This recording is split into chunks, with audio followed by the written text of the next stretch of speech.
All right, so just last night I was working on the Mirage REPL, which is a part of the Mirage site that lets you type in different Mirage configs. And we want to add a backend to it. We had been talking about how we're going to do this.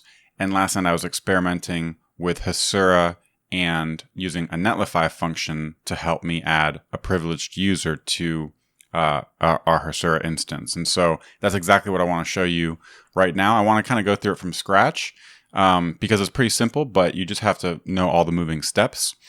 So that's exactly what we're going to do. And here's a project we're working with. It's a Gatsby site. I just started running it. And so we can pull it up right here and you can see it's miragejs.com running locally. And the route we're on is /REPL. And this lets you basically play with different examples from Mirage and see it right here. So there's a cool example from the Mirage Next Quick Start right here that just has a very simple route example. So you can just grab something like this, come back here, paste it into routes, get rid of the rest of this stuff, just like this. Try to make it a super simple example. And you can see right there the green check means it's all working. So now we can try a GET request to /API/movies. And you can just see right here what the response is. Looks like the responsive styling is off a little bit. So that's what the REPL does. And right now you can see that this is all tied to the URL state. So actually, as I change this, the URL is changing. And so we're syncing it like that.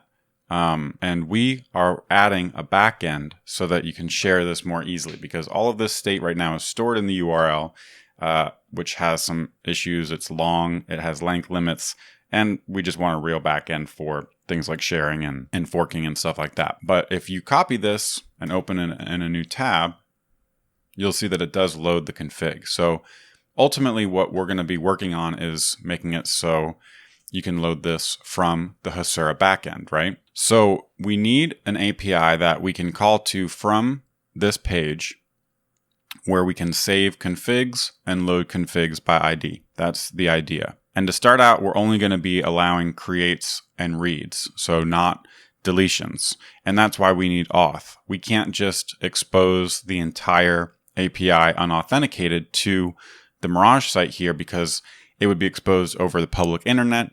And so anyone could make, say, a delete request to someone's REPL that they had created. And we don't want that. We only want to allow creations and reads. So that's why we need this notion of a privileged user where we have basically an anonymous person who has those two permissions, but not the other two permissions for deleting and editing. And so you can add auth to a project without having user sign in, and that's via this privileged user concept. So basically everyone who visits the Mirage REPL will be the same role. They'll just be an anonymous user, and those are the permissions they'll have. So that's kind of the motivation for all of this. So let's just follow these steps one by one. So the first thing we're going to want to do is, query the API from this React code using something like a library or just a use effect, right? But we don't have that API right now, so let's start by building it. So we're going to create a brand new Hasura app.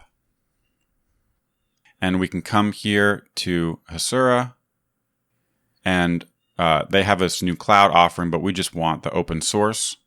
So this brings you to the docs, and then we have Heroku Quick Start right here. And this is the only way I've ever done it. This is super easy. So we're going to click Deploy to Heroku.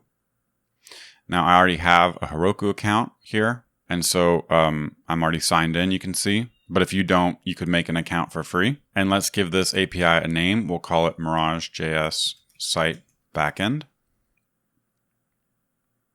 And the owner here, I have kind of my personal account with personal side projects. And I also have this EmberMap team, which is what I share with Ryan and what hosts the Mirage site and things like that. So we'll go ahead and use that. And then we see it automatically sets us up with Postgres, which is what powers Hasura. So we can just click that button and let this thing run. Now, one reason we went with this architecture is for a few reasons. We're kind of looking for our ideal stack in terms of what we would use on future projects. And we really want to get some experience with GraphQL. Hasura has seemed like a pretty good solution. They do a lot of things automatically for you. Their docs are really confusing in a lot of places, so I don't like that. But as we'll see here, the experience is pretty great. So we see that this is done. That was really fast. So now we can come here and click View. And this is our new Hasura app, Mirage.js site backend.herokuapp.com. So this is Hasura. Just close some of these messages. And this is basically the endpoint that we're going to query. Now, we don't have any queries we can see right here. It's because we don't have any tables. So what we're going to do is come over to Data and create a table. And the only table we're going to have right now is sandboxes. So that's kind of what we're calling this. An instance of this, it's a sandbox because it has this config, but it also has things like the URL and the last request, maybe a request body that you had. Eventually, we might have some history. And so all of that data is associated with a single sandbox here. And so that's just what we're going to call this here, sandboxes. And now let's add some columns. So we want a UUID, and that needs to be unique. I like adding created at and updated at. I'm used to having those on my database tables from Rails.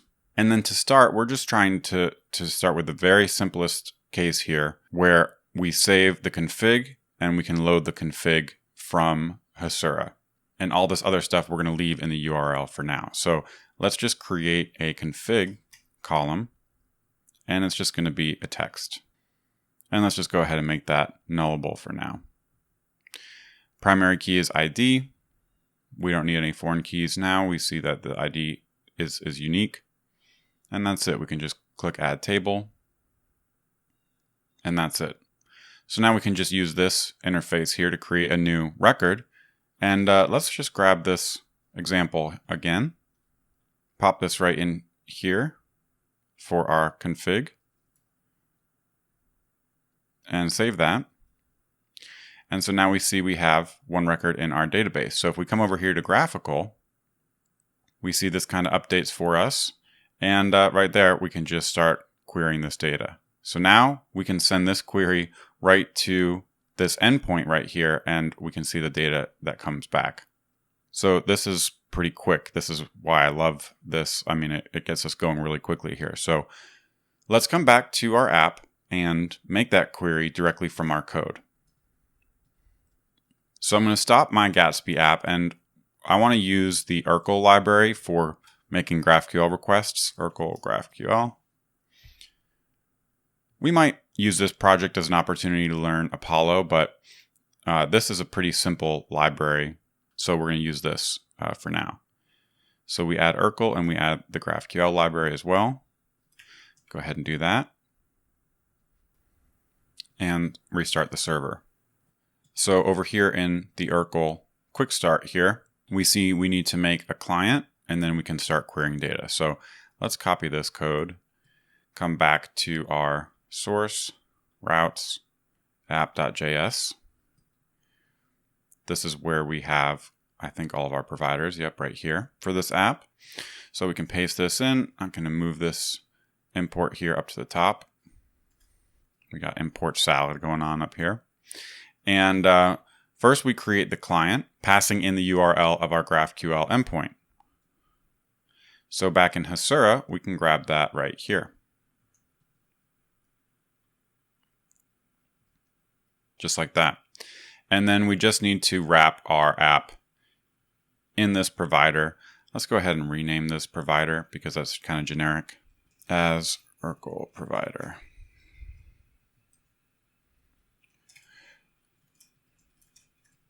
And then we just want to throw this around our app here. Just like that. So I think that's all we need to do to get this set up.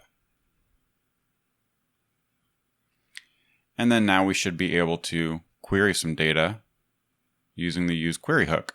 So useQuery gives us a response that has a fetching status, an error status, and then a data property once it's filled up. And it also gives us some other stuff if we want to like re-execute the query. But for now, we just need that first argument. So let's just copy this. And let's actually find our REPL route right here. We can go ahead and close app. And, the REPL has a lot going on here. We've got a state machine that's helping us coordinate everything, but here's where the component starts. Log here. Let's just make sure that we're actually running this code. So over in REPL, go ahead and pop open the console, and it looks like we are. So we should be able to use query. Let's auto import this from Urkel. We just need this first one. And for the actual query, this is where we paste in our GraphQL. We can come copy this directly from our graphical side here. So let's paste this in. We don't need to name this right now, but that's our graphical query. And if we log the response, there we go. We see Urkel is working, data sandboxes, and there's our array, and there's our config. So that's pretty cool. So response.data is really what we're interested in right now, just to get this all wired up. But we can see this is working, so we're making a query from our REPL to Hasura, and we're getting some data back.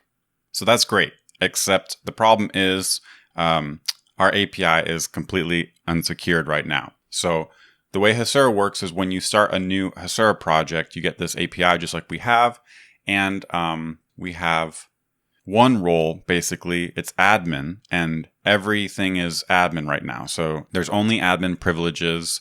Every request that comes in has admin privileges. So if you were to come here and click sandboxes and click permissions, you'll see that's the only role we have, and that admin can do everything. So like we said before, we want to restrict our privileged user from the REPL to only be able to insert and select. So we're going to do that next. We want to secure our endpoint and make sure that we basically lock it down. And so you'll see right here it says secure your endpoint. So let's click on this right on our Hasura app. And it says to make sure that your endpoint are not publicly accessible, you need to configure an admin secret key, right? So it says for Heroku, we just need to add the Hasura GraphQL admin secret environment variable, and we can do that right from the Heroku dashboard. Okay? So we can just pop open Heroku.com, come to Ember Map. Here's our app, Mirage Site Backend. That's the one we just created. So this is, again, Hasura running on our Heroku app. We come over here to Settings. We click Reveal Config Variables. There's kind of our Postgres secret. And all we need to do is paste in our GraphQL admin secret, and we need to give it a value. So I'm just going to pop open one password here. And I'll create a new password that I will copy, paste into here, and click Add. And now if we click on Activity, we'll see Heroku says that Sam set the admin secret config var. So this is pretty cool. Heroku will just do this and take care of our app. I don't know if it restarts it. I don't really know how it all works. It's pretty awesome. That's kind of the point, right? We don't have to manage deploying any of this stuff. It all just works. So if we come back to our Hasura app actually live on Heroku, and I click refresh, check that out. We're going to see we need to log in. So that's what setting that config variable does. It locks it down. But if I go ahead and paste in the secret here,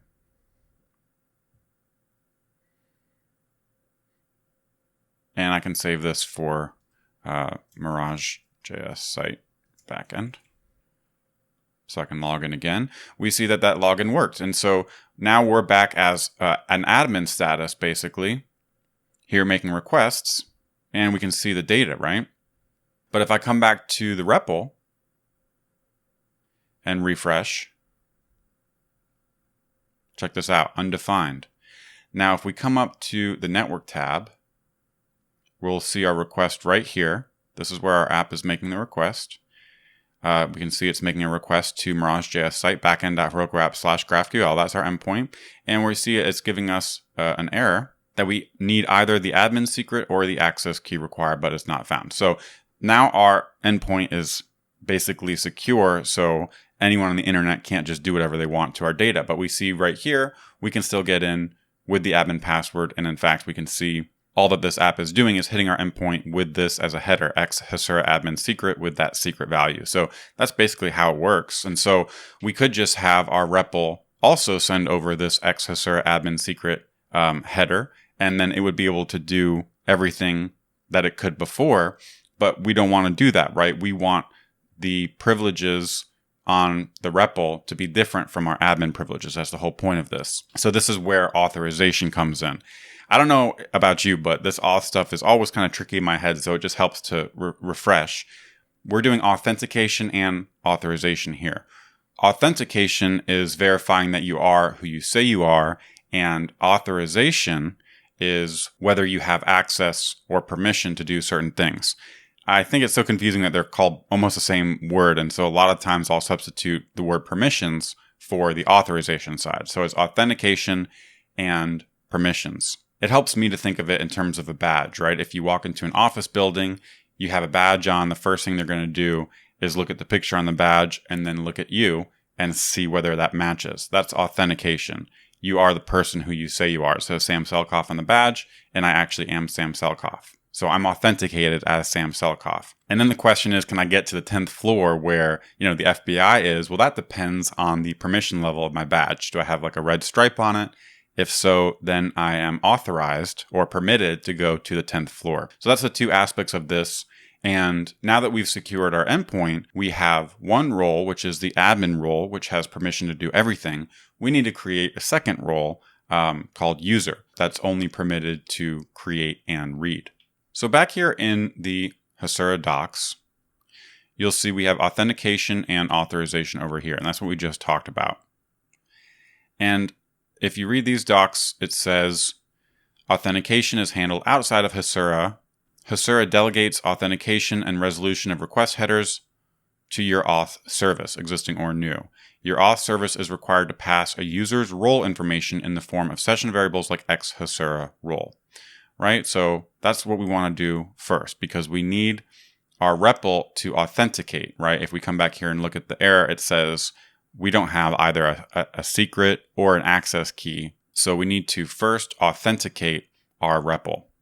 And when you start reading this, you'll see that there's two ways to authenticate. One is a webhook, two is a JWT. We're just going to use a webhook. So if we click on this, it says you can configure the GraphQL engine to use a webhook to authenticate all requests. So you see here our app. This is our REPL. We're going to be making a request.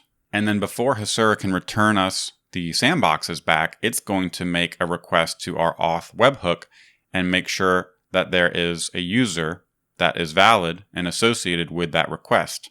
And then if that endpoint returns 200, it's going to go ahead, get the sandboxes from the database, and respond with those to our REPL.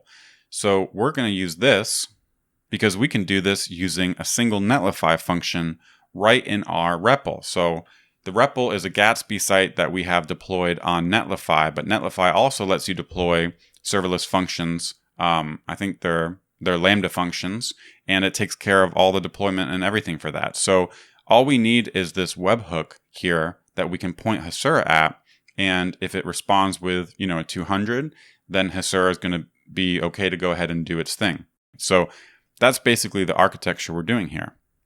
And so if we scroll right here and it says configuring webhook mode, it says you can configure Hasura to run in webhook mode by running the GraphQL engine with this or setting this environment variable, the value of which is the webhook endpoint.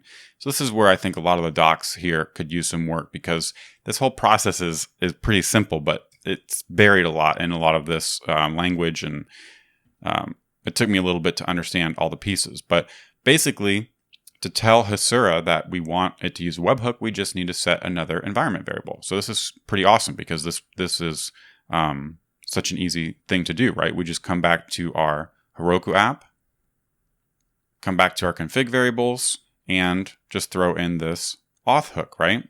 And so the value needs to be our webhook. Well, we don't have a webhook right now, so that's what we need to do next. We need to go ahead and create that endpoint via that serverless function so that we can paste that value in here. So back in Hasura docs, we see that here is the spec for the webhook. And again, this is just overly technical and, confusing language here. I think this could be laid out much more simply, but basically Hasura just needs a URL that it can hit, and the response just needs to be a 200, and it's a JSON response, and the payload here is going to be an object with our auth data. And so you can send anything you want here, and this is kind of where you do things like, oh, this is user 25 or whatever. In our case, again, we don't have user IDs. We just have this. This is actually the minimum data you need, is this X Hasura role. And so this is exactly what we're going to do. We're just going to create a function that responds with a 200 and says everyone making a request is a user, and therefore they have the permissions that a user has, right? So let's get our serverless function wired up so that we can do this. And this part is really cool because Netlify just does a great job with its product. So again, our REPL, this is our local REPL, but the production REPL is hosted on Netlify. So we can come to Netlify, click login. Here I am on my EmberMap team, and here is miragejs.com. And we just want to come over here to functions, and we see that there's nothing running, right? So the first thing you have to do is click settings. Now, I think the very first time that button wasn't there. So if you can't find this on your Netlify app, you just need to come here and click settings. Let's go from the overview again and click settings, and then functions. And if you scroll down, you'll see there's a functions directory. So this is just something you need to tell Netlify where to find your functions.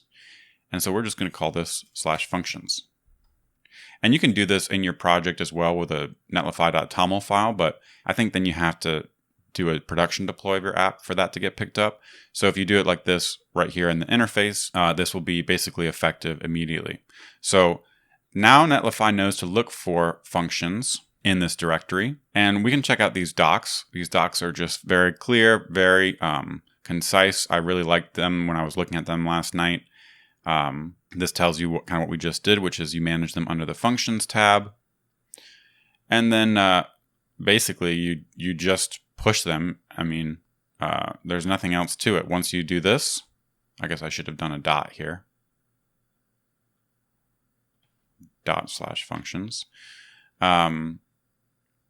It just says you kind of have a build command. As long as you do, with Gatsby and all this stuff, everything's just automatically set up. We don't have to do any of this stuff. So build with JavaScript. This is what we want to do. We want to build serverless functions with JavaScript. So it says to add a function, you just create a file which exports a handler method. So let's just find a simple example right here. And we're going to come back to our project. We're going to create a new functions / and we'll call this auth.js, right? And this is our auth endpoint. And again, we're just implementing kind of the spec here that we need from Hasura, which says respond with a 200 and an object that looks like this. So we're just going to respond with a 200. And again, we only really want X Hasura role here. And this is the body, so we're going to go ahead and json.stringify this. And I think that's it. So let's come here. I'm actually going to check out a new branch called REPL backend. Commit the old work in progress, push this up. And then I'll click this link, which should give us a PR, REPL backend, that we can create right on GitHub.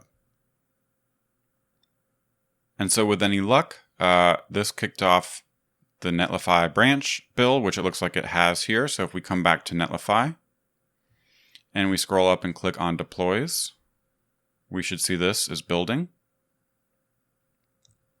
And once this is deployed, this is our branch that's just automatically deploying for us. We'll have access to that new endpoint. So again, if we come over here to the REPL and look at everything we've done so far in our project, we added GraphQL and Urkel. We provided the provider here, and then we queried the data. But then up here, this function, this is all we did. So 8 lines of code here, and we're about to have an API endpoint. So this is a really cool thing. And again, just going back to trying to figure out what stack do I like the most and what I would use in a new project and which parts fit together well. It's kind of funny, like if you think about what we're doing to get some data available to our front end, we're wiring these things together. So on the one hand, you could be like, well, my Rails app that I used to work on, if I needed to add some data, everything's already there for me. And that's one of the advantages of a monolith, like Rails, is that it's all there for you. So you can just run like a Rails generator to create a new sandboxes table. And then you can start doing all this stuff yourself right there. But the cool thing about this approach is that, we're not writing a lot of code here, especially in terms of like deploying this or the logic of our CRUD operations on Hasura. So we don't have to write tests against any of that. And of course, it's nice to be able to use React because we can do this kind of interactive stuff here like we are with the REPL, where we have basically this interactive coding environment right here as a page on our site. And of course, this wouldn't be possible without a lot of JavaScript. So it's just kind of interesting how when you want to use JavaScript for something, it really affects a lot of the architecture and how you load and save data. And I think we're just in an earlier time here where these pieces are still maturing. But I really believe one day, this experience is going to feel a lot like using Rails does today.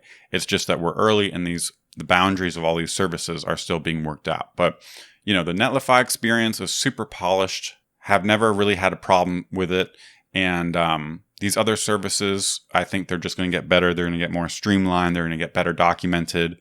And I think that's really kind of the future architecture here, is being able to work easily with, a Stripe service and a MailChimp to send my emails and Hasura for my data persistence. And, these serverless functions, I was really kind of scared of them at first because it just felt like a lot that's not in your control. Like, how does this even work? How do I test this? And as I've started tinkering with them, they really are pretty crazy how much they can simplify things for you. So, of course, there's no silver bullet, right? There's trade-offs with everything, of course. But this was a pretty magical moment here when I did this last night. And so if I had to build a new app today, I'd probably be using a lot of these services and seeing how far that they could take me. Okay, I just want to point this out. During this deploy, we see, there's this post build command from Netlify plugin functions core. So again, we didn't set any of this up. It just detected this. And so right there, it's telling us that it's packaging this functions, our auth function from the function directory and deploying that for us. And now it says our site is live. So if we come up here, we can click Preview Deploy. And now if you look in the bottom left of my window here, you'll see that that's pointing to an actual SHA, a Git SHA. And so that's going to be kind of the immutable deploy that we had. I actually want to pull up the deploy for this PR, which is right here. So deploy preview 753. So if we click this, this is our preview right here. And if we were to go to REPL, we should kind of see this undefined in our console because now we've deployed this and we remember that we were making that GraphQL request, which is not working. But the cool thing is we can go to /netlify/functions/auth. Check that out. We just made a webhook. Pretty cool, right? That's all there is to it. You just push 8 lines of code and now we have a webhook that does whatever the heck we want it to. I mean, this is really cool. So now we can go back to Heroku and we can say, you know what, Hasura? Go ahead and authenticate all your requests against our new webhook. Add that. Come back and just check out activity. We'll see that Heroku picked up that we set that new config variable. And so now back in our REPL, let's refresh and see what happens. Okay, so we're still seeing undefined. Let's take a look at this request, GraphQL. We're seeing an error, but it looks new. And it says that field sandboxes is not found in the type query root. So remember before Hasura was telling us we didn't have the appropriate headers, we weren't authenticated. So now we're authenticated, and we're getting this new error that's saying it's not found. Well, this is because we've told Hasura that we're a user, right? That's what our webhook says right here. That everyone who is authenticated via our new webhook is a user. But by default, new roles in Hasura have no permission to do anything. And so this is telling us that this is just not found. And that's basically because we haven't given the user permission to do anything. So now we can come back to our Hasura app right here. And we can come back over to data, come to our sandboxes table and click permissions. And right here we can see, there is no permission set for the user. So we can just create a new role called user. And let's just give them the ability to select. So which rows do we want the user to select? Well, we don't want any checks. We want them to be able to query any rows. Again, for our use case here, someone's going to be using the REPL on miragejs.com. We want them to be able to load any REPL that they get a link to, or just create new REPLs on their own. So the row permissions here are all rows. Columns are going to be all columns. And that's all we need. We can just save permissions. Come back to our REPL, reload. Boom. Check it out. Pretty cool. We're now querying our data again, but we're doing it as a privileged user role right on our local development environment here. So this is pretty neat. Now, before we go, let's try to run a mutation. So the idea here, I'm not going to write all this now because I'm going to write this UI code with Ryan. We're going to figure out kind of how we want to display this. But basically, we want a button that says share. When you click on it, you get a URL. So once you click, we're going to send a mutation request to create a record in Hasura. So let's just come back to our code, open the REPL, and let's find out where kind of this header is, server. Right here. And I'm just going to add a big old button right here that says share. So now we got this button right here and we can click on it. Let's say on click equals share sandbox. And let's come up and let's just make this a new function right here.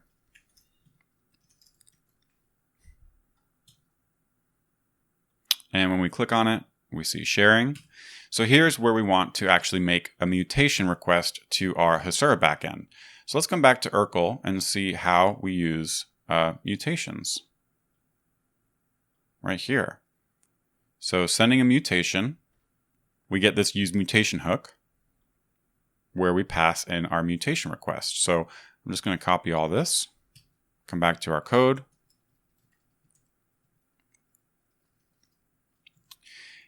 And we need to get the GraphQL query for our mutation. So let's come back to graphical. And this is really like the workflow. Now that we've got all this wired up, this is kind of the workflow that you get into. And it's just so great because graphical is just awesome. So right here, we can go back to mutation. And we want to add a new mutation here. And it shows us, again, this is all the auto-generated queries and mutations, all the code we're not writing, to set all this up. I mean, I've written a bunch of Rails servers and implemented endpoints for every resourceful route on every resource. And the fact that all this is just done is just, to me, this makes like all of this wiring worth it. So we want to insert a sandbox. This is kind of a weird name that they give it, but insert sandbox is 1. Here's how you do it.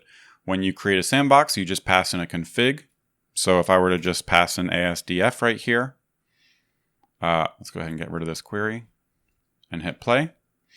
So we see right there, if I hit play, we're getting new sandboxes being inserted, right? So if I come back to data and click sandboxes, we'll see now we have 6 rows right here, right?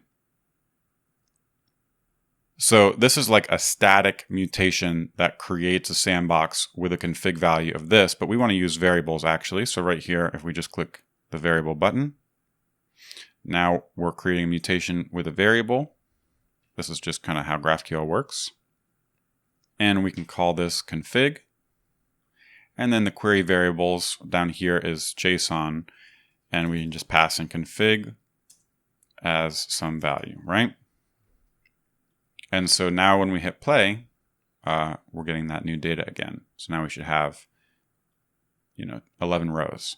So this is kind of the GraphQL mutation that we want to send over, right?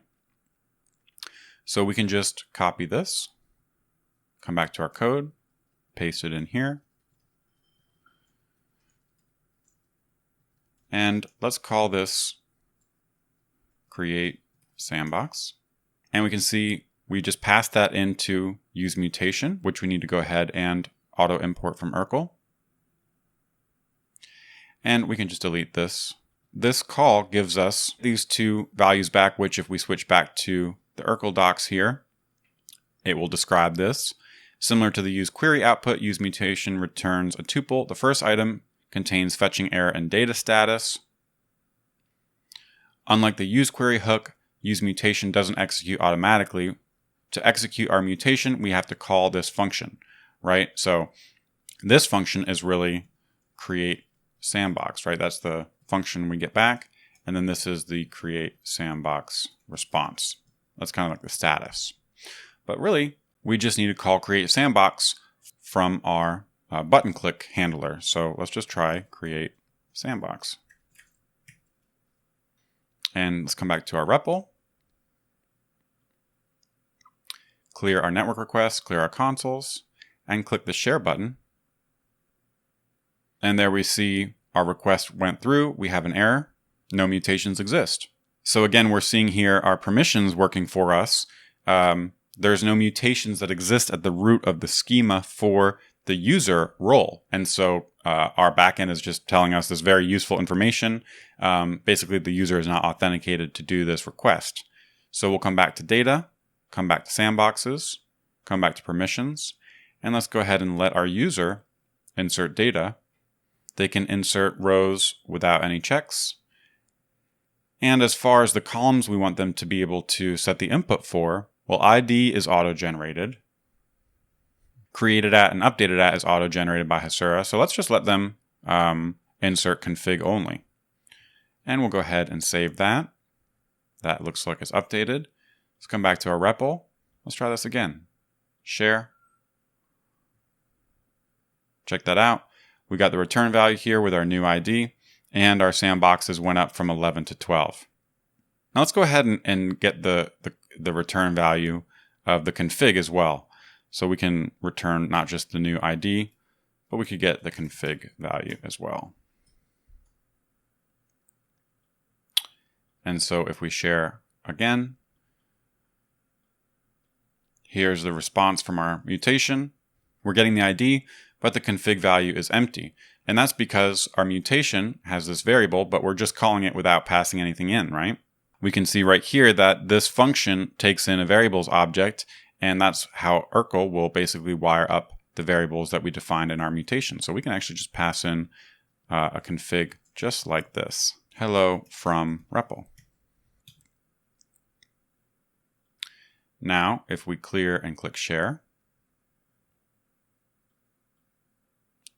the config is hello from REPL. Come back to Hasura. Let's browse our data. Come to kind of our last page. So this is the newest record. And there we see hello from REPL. Let's go ahead and clear all these records. Just to start out with a clean database here. And again, I'm not gonna wire up the reading in from the URL because, we're able to query all the sandboxes. So eventually we're gonna just look at the URL, and instead of querying all the sandboxes, we're just gonna query the one we want by ID. But to wrap this up, let's go ahead and create a sandbox using the actual data here. So I think this will be pretty easy. I think since we already bind this value here to the URL, this should be stored in some state. And I believe if we come down and find the code editor, we're passing in the config input. So this is just some state that we have, and we want to use that right in our share button. It's already in scope and everything, so I think we should just be able to do that, just like that. And let's create a REPL here. We'll go ahead and close that. Let's say our API returns just the one movie, Inception. Oh, it looks like we're on put here. So, this is kind of the idea. You come here and you are working and you get something you like. This is a good example of a Mirage server, so I click share. And with any luck, come back to Hasura. Here's our new record, and there is our config. So that's pretty awesome. And then you say, well, what was this? I have Interstellar and Dunkirk. I love Christopher Nolan. Now this is what I want to share. So I'm going to click share. And back in Hasura, refresh. There's our second record. And now we see all 3 movies right there. So, eventually we're going to have the ability to actually sign up and to update your sandbox, just like you would on, Code Sandbox, something like that. Basically, you click share and it's tied to your user account, and you can share it and update it over time, right? But this is a super simple way to share a Mirage config with a nice URL and get all the state associated with the sandbox.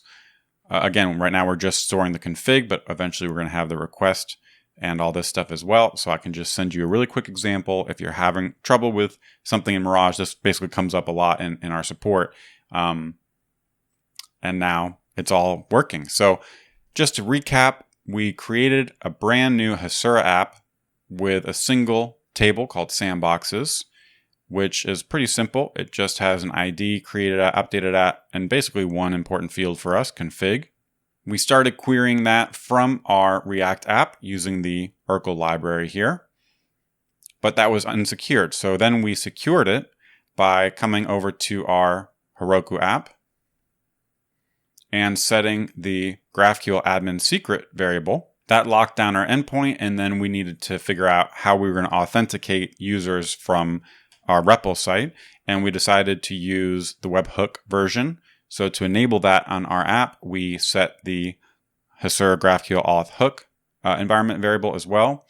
That pointed to the serverless function that we got here straight from Netlify. So over in Netlify, we enabled functions by setting the location.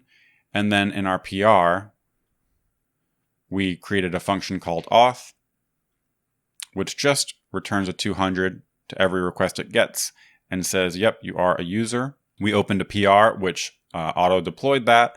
And then we grabbed the URL for that function and threw it in here into this property. And once we did and saved that, then every request that our REPL makes to Hasura will then be validated. So Hasura is going to hit that endpoint, get a 200 back, and then say, all right, you're good to go. Here is the data. So hope you learned a thing or two. I'm really excited to get this working and to be able to enable the REPL on Mirage so we can start sharing things and create a list of examples to show people how it works. And just having a back end on the site is going to be a lot of fun. It's going to let us do a lot of cool things. So I'm pretty excited. Thanks for watching. Let me know if you have any questions in the comments, and I'll see you next time.